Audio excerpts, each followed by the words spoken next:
Salut, on se retrouve pour le petit point lecture d'octobre. J'ai lu pas mal de choses. Hop. Voilà à peu près, du bon.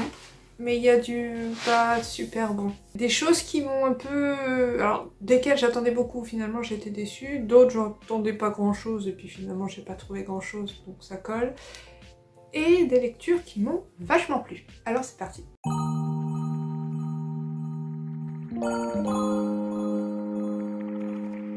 Oui, on est déjà 15 novembre passé. On est le 17 là, aujourd'hui. Fait un petit peu débordé par le temps, voilà, plein de choses à faire, la période est chargée. Et je m'excuse pour les bruits que vous entendez, mon mari fait des travaux. Je couperai si jamais vraiment il y a trop de bruit, puis je reviendrai, mais il y aura des petits coups comme ça un petit peu souvent. J'ai fait quelques lectures au mois d'octobre, des bonnes et des vraiment beaucoup moins bonnes. Des graphiques et des romans. Alors on va commencer par La peau sur les os de Stephen King. Celui-là je vous en avais parlé dans un book haul il n'y a pas très longtemps. J'en attendais pas mal vu que c'était un Stephen King, mais tous les Stephen King ne me plairont pas, hein, a priori. Donc celui-là, on parlait de... j'ai perdu son nom, de Bill. De Bill qui un jour se met à maigrir. C'est une personne qui est obèse et du jour au lendemain il se met à maigrir et ça n'en finit pas. Il a beau manger, engloutir des tonnes et des tonnes de nourriture, il continue de maigrir jusqu'à un point très critique. Et ce Bill, il se demande si on ne lui aurait pas jeté un sort. Et les gitans qui étaient installés dans sa ville ne lui auraient pas jeté un sort parce qu'il a renversé et tué avec sa voiture la femme du chef de la tribu des gitans. Enfin, je ne dis pas ça comme ça, mais le doyen de ce groupe de gitans. Et il se demande si cet homme-là ne lui a pas jeté un sort, donc voilà, il part à sa recherche, etc. Et puis il s'avère que oui, on lui a bien jeté un sort. Je trouvais que l'idée était pas mal au départ de faire maigrir quelqu'un comme ça malgré lui, et je sais pas, je trouvais que c'était une idée séduisante, et puis finalement, la première partie ça va, ça a été. Sauf qu'à partir du moment où ce Bill il se met à aller à la recherche des gitans, parce que les gitans sont partis de la ville, mais là, c'est... il y a des longueurs, c'est chiant, hein, faut dire ce qui est. Il y a trop de longueurs, il y a des longueurs au début du livre, quand on nous explique l'installation des tziganes. Il y a des longueurs quand il recherche les gitans aidés de son ami mafioso, quand on apprend où se sont arrêtés les tziganes, machin, quand Bill se met à les rechercher. Moi j'ai trouvé ça très long, beaucoup de longueur pour rien, et puis la fin elle était trop attendue. Je me suis dit oui, bon c'est ça qui va se passer, et il va pas manquer, c'est ce qui s'est passé. Voilà, les premières pages sont chiantes, parce qu'on suit l'installation des tziganes. Après, quand Bill commence à maigrir, et qu'on le sent partir un petit peu dans cet enfer-là, là c'est intéressant, et puis après on m'a perdu. Donc au final, sur 376 pages, un peu plus, j'en ai peut-être trouvé 50 intéressantes. Donc bon, c'est dommage, je sais qu'il y aura d'autres King qui me plairont, c'est sûr, mais celui-là, je pense que je suis passée à côté. Ensuite, j'ai lu Blog de Jean-Philippe Blondel. C'est un petit livre sur jeunesse, hein, et c'était chiant. Alors l'idée aurait pu être bien, sauf que en fait, donc l'histoire c'est... Bon, c'est un ado de 15 ans, en gros, qui tient un blog, comme le nom du bouquin l'indique, et puis un jour il découvre que son père a lu son blog. Et là, c'est le drame international, le gamin se sent trahi, il fait tout un sketch à son père, il lui parle plus, mais c'est un blog, c'est sur internet. Enfin, le gars il poste des trucs publiquement, et il fait un sketch parce que son père va le lire. Ne fais pas de blog. Enfin, je comprends pas, j'ai pas compris le fond du bouquin en fait, j'ai pas compris... Donc après, le père, pour se faire pardonner, il lui livre tous ses journaux intimes de quand il était jeune, et puis ils finissent par se reparler comme ça, le gamin en apprend un peu sur la vie de son père. J'ai pas compris du tout l'intérêt du bouquin, mais alors pas du tout. Puis surtout cette idée-là de faire un sketch parce que quelqu'un vient... C'est comme si moi... mes parents, ma mère ou mon père venaient voir mes vidéos, et que je leur faisais un sketch, oh et t'as pas le droit de voir mes vidéos, je me sens trahi. Bah non, je les mets en ligne, si je les mets en ligne, c'est que c'est accessible quoi. Dans ce cas-là, je fais pas un blog, je me prends un journal intime avec un cadenas. Enfin, je sais pas. Je suis passée à côté complètement, je pense que j'ai pas compris le but du livre, et d'après les critiques que j'ai vues, on est pas mal dans ce cas. Donc passez votre chemin, celui-là c'est pas folichon. Donc j'ai lu La moustache d'Emmanuel Carrère. On a un homme, j'ai perdu son nom aussi, c'est dingue, j'ai un problème avec les prénoms, bon, on s'en fiche. C'est un mec, un soir, il décide de se raser la moustache et puis après, ben, sa femme et ses amis, tout le monde, enfin personne ne relève la chose parce que pour tout le monde, il n'a jamais porté de moustache. Donc là, il se demande s'il ne devient pas fou, si ses amis, sa femme ne le font pas marcher. Et ça va loin parce que ça dure plusieurs jours, plusieurs mois, et il finit par partir carrément de chez lui et de se mettre un peu en marge de la société, et voilà. Enfin, j'ai pas vu le film, qui est avec Vincent Lindon, je crois. L'idée de départ me plaisait bien, le début, quand il pense que tout son entourage le fait marcher, et que sa femme pense qu'il le fait marcher, et lui pense que sa femme le fait marcher, c'est marrant, ça m'a bien plu, mais après on m'a perdu.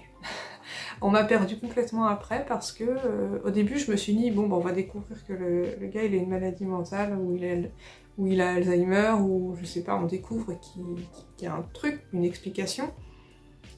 Finalement, ou alors je suis passée à côté. Je suis peut-être passée à côté. Pas grand chose à vous en dire hein, de ces bouquins là. Alors, allez, on arrive dans les livres un petit peu mieux, c'est bien. Alors ensuite j'ai lu La jeune fille à la perle de Tracy Chevalier. Enfin un bon livre, c'est très bien. Je l'ai lu assez vite parce qu'il n'est pas très gros et puis c'est hyper fluide comme écriture. J'avais déjà noté Tracy Chevalier comme autrice à lire. J'en lirai d'autres c'est sûr parce que sa plume est vachement simple. C'est léger, ça se lit, c'est fluide, ça se lit tout seul.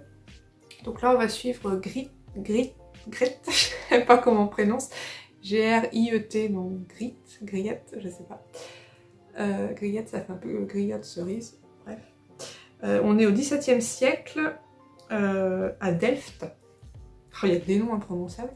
Et en fait, cette jeune fille, elle est engagée comme servante dans la maison du peintre Vermeer. Et donc on va suivre un petit peu son quotidien, le fait qu'elle part de chez ses parents pour habiter là-bas toute la semaine. Et elle côtoie du coup un autre milieu social que finalement elle n'arrivera jamais à intégrer réellement parce qu'elle est juste la servante. Et donc elle est embauchée pour nettoyer l'atelier du peintre. Et un jour le peintre va la peindre. Voilà. Et c'est en fait en gros on assiste à la naissance de ce tableau, de ce fameux tableau de La jeune fille à la perle, c'est une histoire complètement romancée, complètement inventée à partir du tableau. Il n'y a rien de réel dans cette histoire-là. Arrêtez-moi si je dis des bêtises. Je suis cette jeune fille qui essaie de se faire accepter dans cette maison parce que la gouvernante et puis la femme ne l'acceptent pas vraiment. Elles sont un peu vaches avec elle, même très très vaches. Et puis on suit petit à petit l'attachement qui naît entre Vermeer et la servante, surtout l'attachement de Vermeer pour cette servante-là. Il se passe rien entre eux, mais on voit qu'il s'attache à elle, enfin qu'il l'apprécie quoi. Jusqu'à aller peindre son portrait. Alors j'ai bien aimé, donc comme je vous disais, la plume, ça se lit, ouais c'est super fluide, ça se lit bien, parce que on pourrait croire que vu que c'est un roman un petit peu historique, c'est un peu lourd, quoi, mais pas du tout. Pas du tout, la plume de Tracy Chevalier, je l'aime beaucoup, j'en lirai d'autres c'est sûr, et sa plume est pas mal descriptive, mais sans être lourd, c'est condensé quand même dans un petit livre, donc c'est léger. Et je trouve que c'est un livre doux, apaisant, c'est pas brusque. Il se passe rien de grave, de choquant, de rien du tout, et c'est... Ouais, c'était ma petite lecture doudou du soir. Du coup, je pense que je regarderai le film, à mon avis. Et ce que j'ai aimé aussi, c'est que dans ce livre-là, comme elle nettoie l'atelier, on voit un petit peu comment Vermeer travaille. Son travail de composition, comment il le fait. Moi, ce qui m'a amusé, c'est de voir que tous ces tableaux étaient construits avec les objets de son quotidien, les objets qu'il y a dans sa maison, qu'il met en place, voilà. La servante qui doit faire le ménage sans rien toucher du tout pour pas bousculer sa compo.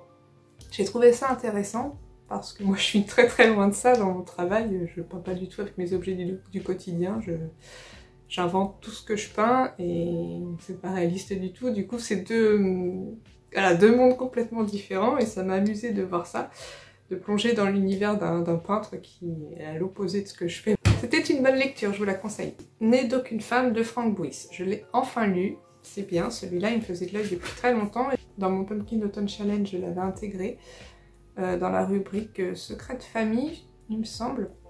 Donc voilà, c'est chose faite, ça fait une petite rubrique validée en plus. Donc on va nous parler d'En est donc une femme de Gabriel, qui est un curieux de campagne, qui un jour doit aller bénir le corps d'une femme qui est décédée dans un asile.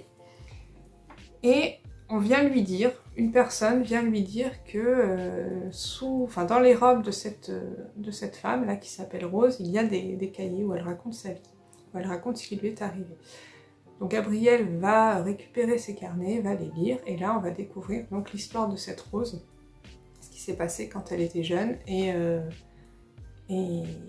pourquoi elle est arrivée dans cet asile-là. C'est un roman assez dur, assez noir, même très noir. Il y a même des passages qui sont un petit peu difficiles à lire, je préfère vous prévenir, mais c'est hyper poétique quand même. Dans cette noirceur-là, la plume de Frank Bruce fait que c'est hyper poétique.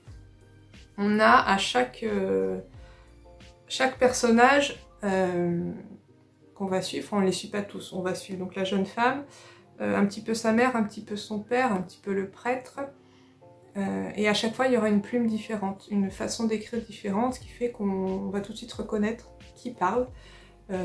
Quand c'est la jeune fille qui parle, quand c'est Rose qui parle, il n'y a presque pas de ponctuation dans ces phrases, c'est vraiment un écrit, j'ai pas le terme, hein, je sais pas comment on appelle ça, mais c'est un écrit très parlé, quoi. On entend ce qu'elle dit, vraiment, on l'entend plus qu'on ne la lit.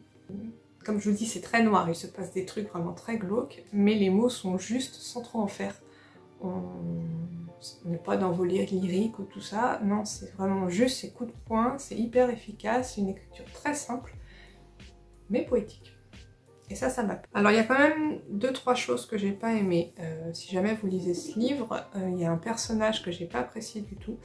Je peux pas vous dévoiler trop de choses. En fait, cette jeune femme, Rose, elle a été achetée par un homme pour le servir dans sa maison.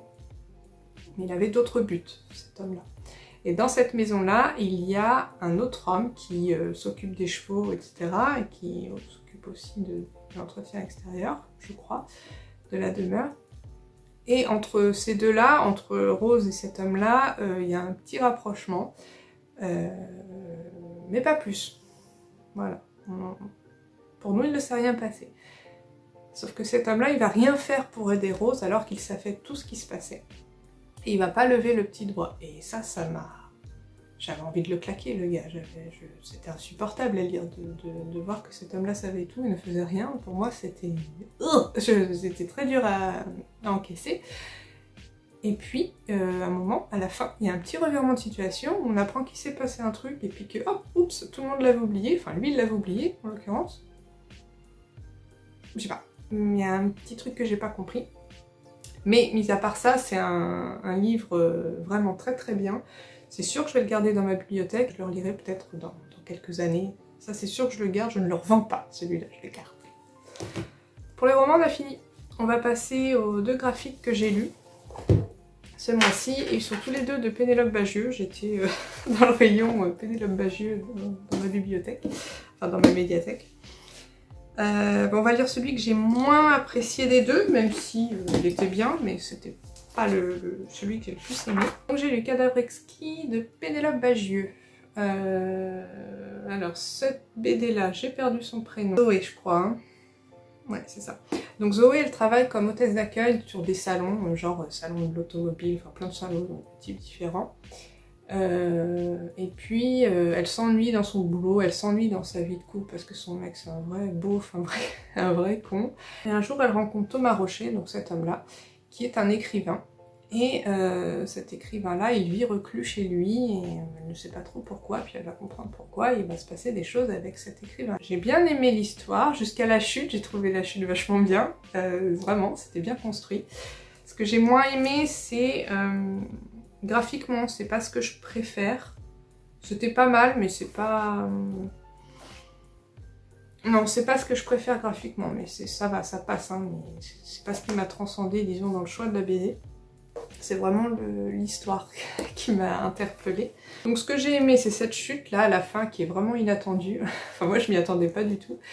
Et donc j'ai trouvé ça bien, c'était bien ficelé et jusqu'au bout ça nous emmène avec un rythme bien soutenu, il n'y a pas de lenteur, c'est pimpant, j'aime bien. Et j'ai bien aimé le personnage de cet auteur là il est insupportable, il est exécrable, mais il est bien fait. Et jusqu'au bout, il va s'en prendre plein la tronche et c'est très bien. Non vraiment, c'était marrant, c'était chouette. Mais le graphisme, ben je trouve que ça gâche un peu.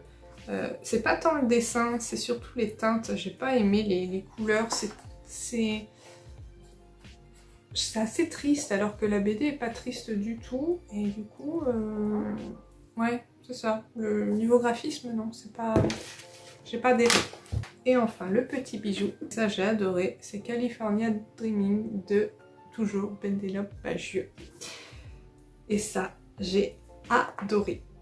Alors pareil graphiquement on peut ne pas aimer, et moi j'ai bien aimé parce que c'est vraiment des dessins juste au crayon, très bruts, et je trouve que ça colle vraiment avec le caractère de l'héroïne. Donc on va suivre Hélène qui est née dans une famille juive dans les années 40 à Baltimore. Et cette Hélène là, elle chante très très bien, mais elle est en surpoids, ce qui fait que tout le monde lui dit qu'elle ne peut pas faire ce métier parce qu'elle n'a pas le physique de l'emploi. Donc elle décide à 19 ans de monter à New York pour tenter sa chance et elle devient Cass Elliot. Moi je ne connaissais pas du tout Cass Elliot, je savais pas du tout qu'on allait parler de quelqu'un de connu finalement. Et donc cette Cass Elliot, elle va rencontrer un groupe qui s'appelle les Journeyman, dont Denis avec qui elle aura une relation je crois, et jusqu'à la formation du fameux groupe de Mamad and the Papad. Voilà, moi j'ai découvert le truc. J'étais pas du tout parce que c'est pas écrit sur le résumé et moi Cass Elliot je connaissais pas. C'est à la fin quand elle commence à entonner cette fameuse chanson California Dreaming et que les autres membres du groupe reprennent en chœur ce qu'elle dit, et là je me dis mais merde, mais c'est cette chanson là. Ah mais on parle de ce groupe là, ah d'accord, et donc en fait on parlait de ce groupe là. Donc c'était marrant et du coup ça a donné un sens à la fin de ma lecture, même si avant j'appréciais beaucoup, mais ça m'a rien changé au fait que j'ai apprécié bien avant la BD. Elle est assez longue hein, quand même, c'est un bon truc. En fait ça m'a fait un peu le même effet que j'avais lu un album, je vous en parlerai je vais vous faire une vidéo des livres qui m'ont marqué de toute ma vie, et j'ai un album qui m'a marqué, qui m'a fait le même effet. Exactement, où à la fin on découvre une chanson, et c'est une de mes chansons au monde préférées, et j'avais pas du tout calculé le truc avant de lire l'album en fait, et ça m'a fait le même effet. Bon là moins parce que c'est pas une chanson, c'est une chanson que j'apprécie beaucoup, mais c'est pas la chanson de ma vie. Mais vraiment je vous la conseille, vraiment. Alors je vous remontre un petit peu à l'intérieur comment c'est. J'ai lu certaines critiques où les gens n'aimaient pas du tout le trait graphique, c'est très très brut, hein, mais ça correspond au caractère d'Hélène. Ça illustre bien. Elle est brute de décoffrage, c'est un peu une grande gueule et pour elle, il est hors de question de maigrir pour faire carrière. C'est même pas envisageable. Ça lui est arrivé de refuser des choses parce qu'elle ne voulait pas maigrir. Et heureusement, des fois, son groupe l'a suivi. Donc ça, c'est cool. Bah écoutez, voilà, il y en a peu, c'est bien. Enfin, il y en a peu. Pour un mois, c'est pas mal. Pour moi, c'est pas mal parce que j'ai peu de temps pour lire. Donc j'essaie de lire en journée, mais c'est toujours un peu difficile avec ma fille, forcément. Tout est bien. Mais ça va. C'est bien. C'est une bonne moyenne. 5 romans de graphique. Bon, ça me va. Donc je vous retrouve dans... Allez, on va pas dire un mois. Je vais essayer de faire ça début décembre quand même pour le point lecture de novembre. J'espère qu'il y aura du mieux. En tout cas, pour l'instant, de ce que j'ai lu jusqu'au 15 novembre, il y a du mieux, on est mieux. Je suis un peu plus satisfaite de ce que j'ai lu. Voilà, j'espère que ce point lecture vous aura plu. N'hésitez pas à commenter en me disant si ces livres-là, vous les avez lus ou pas, s'ils vous ont plu ou pas, si ceux que moi j'ai pas aimés, vous les avez aimés, et inversement, si ceux que moi j'ai appréciés, vous les avez détestés. Dites-moi tout ça. N'hésitez pas à soutenir ma chaîne en likant, en partageant et puis en vous abonnant aussi. Merci de me soutenir, vous êtes un petit peu plus nombreux toutes les semaines, ça monte mais doucement, donc ça me fait plaisir. Je sais pas ce qui vous attire ici, si c'est mon travail ou si c'est quand je vous parle de livres. Si jamais vous débarquez ici parce que je vous parle livre, n'hésitez pas à aller voir mes studio vlogs où je vous montre mon travail de peintre et d'illustratrice. Et puis inversement, si vous êtes ici parce que vous suivez mon travail, ben bienvenue dans ma section livres. J'espère que vous vous y plairez et j'espère qu'on continuera à partager plein de petites pépites comme ça. Je vous fais des bisous, je vous dis à bientôt et bye!